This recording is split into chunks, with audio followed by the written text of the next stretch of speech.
तो स्वागत है आप सभी का एक और न्यू वीडियो में। दोस्तों आज के इस वीडियो में अगर आप लोग देख लेते हैं तो आपको ये समझ लीजिए 15 से 16 नंबर एकदम फिक्स है। इसमें जो है हिंदी के जो है जो भैया अभी तक कुछ नहीं पढ़े हैं, जो पास होना चाहते हैं उन्हीं के लिए है, और जो पढ़ चुके हैं उनके लिए तो सब कुछ है, ठीक है ना। लेकिन इसमें जो है आपको लगभग 15 से 16 नंबर एकदम फिक्स हम कर देंगे कि क्या क्या है, उसके अलावा कुछ नहीं आने वाला है। बस आप लोग ध्यान से सुनिए।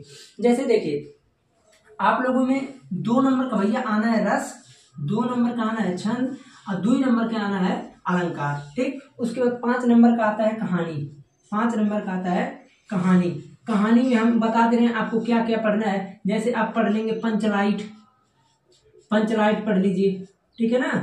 उसके बाद अब देखिए अब एक चीज और बता दें पहले आपको, 5 नंबर का आता है खंड काव्य, खंड काव्य, स्वपठित खंड काव्य। अब खंड काव्य क्या है, हर डिस्ट्रिक्ट वाइज अलग अलग होता है। तो यहाँ जो हमारे इलाके में है गोरखपुर मंडल में, तो वह यहाँ पर आपको पढ़ना त्यागपति, त्यागपति।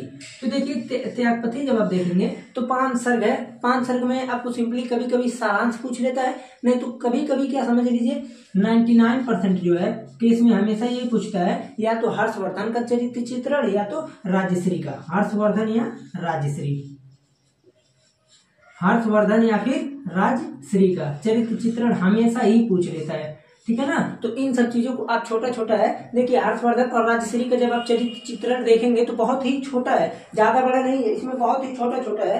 लेकिन समस्या क्या है, वही नहीं पढ़ पाते हैं लोग। आपको लिखने का तरीका इसका हम बताएंगे, आपको किस प्रकार से लिखना है कहानी वो हम बताएंगे, ताकि वहां से कोई समस्या ना हो, ठीक। अब उसके बाद देखिए खंडका में केवल इतना ही पढ़ना है, एक ही है भैया, 2 बार 3 बार आप पढ़ लेते हैं तो आराम से आप लोग लिख सकते हैं।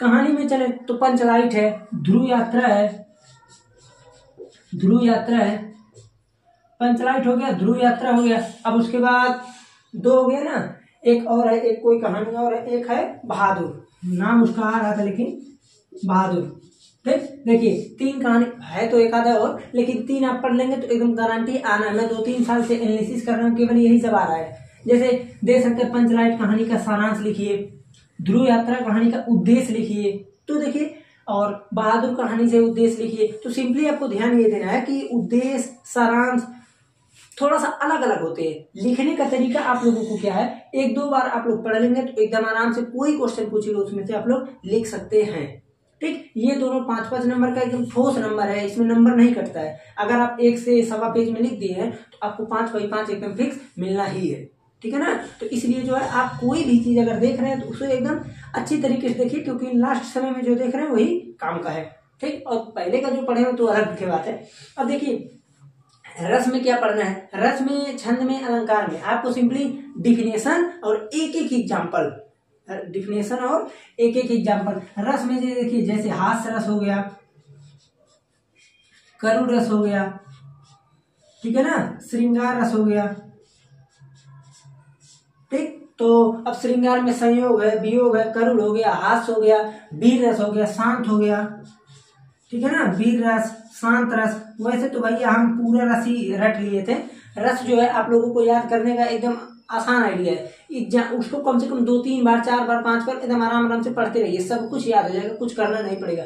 एग्जाम्पल जरूर याद कीजिएगा, बिना एग्जाम्पल के कुछ नहीं होने वाला है, ठीक है ना। तो देखिए रस में तो और भी है तो उन लोगों को याद कर लीजिएगा, नहीं तो क्या होगा आप लोग कहेंगे नहीं हम 4 याद किए हैं। वैसे अधिकतम मैं इसी में से पूछ लेता, मैं पेपर रखा हूँ, लेकिन भाई मान लीजिए 2 नंबर की बात है ना, तो अगर पढ़ लेंगे तो फायदा रहेगा। अब देखिए छंद में क्या पढ़ना है, छंद में आप रोला सोरठा ये सब पूछ लेता है कभी कभी, रोला सोरठा, चौपाई, दोहा, कुंडलियां, चौपाई, दोहा, उसके बाद कुंडलियां, लगभग आप ये समझिए इतना ही पढ़ना है, ठीक है ना।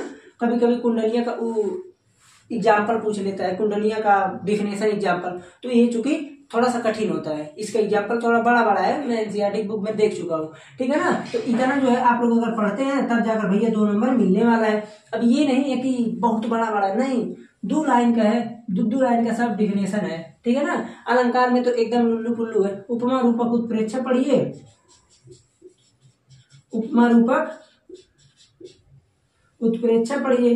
उसके बाद एक थोड़ा सा और है, अनुप्रास यमक श्लेष, अनुप्रास यमक श्लेष, उसके बाद एक होता है भ्रांतिमान अलंकार, भ्रांतिमान, ठीक है ना। तो ये सब अलंकार बहुत ही आसान है, आप लोग अगर पढ़ लेते हैं तो ये जान लीजिए आपको तुरंत 15 से 16 नंबर एकदम गारंटी फिक्स हो गया, ठीक है ना। और अभी कल के लेक्चर में हमने बताया था कि किस प्रकार से आप 33 से 40 नंबर आराम से ला सकते हैं, उसमें से भी मैंने बता दिया कि यहाँ से 15-16 आप बिटोर सकते हैं नंबर। नंबर आपके हाथ में है, किस प्रकार से आपको लाना है वो आपके ऊपर डिपेंड है। मैंने सोचा इसमें आपको लेक्चर बता देते हैं कि ये चीज पढ़ लीजिएगा, उसके बाद जो है आप लोग अगर पढ़ लेते हैं एग्जाम्पल के सहित सही से लिख देते हैं तो एकदम नंबर मिलना तय है, ठीक है ना। तो इस लेक्चर में केवल इतना ही रहने देते हैं, छोटा लेक्चर है, बढ़िया है। और कोई समस्या है तो कमेंट में जरूर बताइए, मिलते हैं फिर किसी अन्य लेक्चर में।